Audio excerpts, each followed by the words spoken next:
अस्सलामु अलैकुम वरहमतुल्लाहि वबरकातुहू। जी हम पहुंच चुके हैं लाहौर से यहाँ रावलपिंडी रेलवे स्टेशन पे, प्लेटफॉर्म नंबर 5 पे।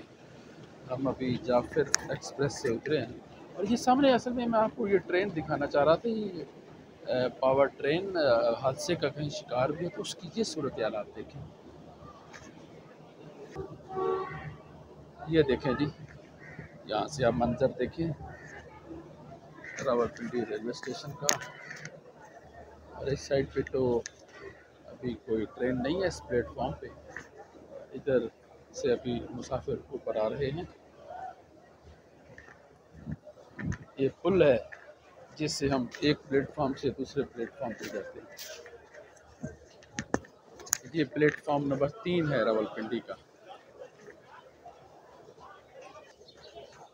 ये जी सीढ़ियाँ हैं, हम नीचे उतर रहे हैं।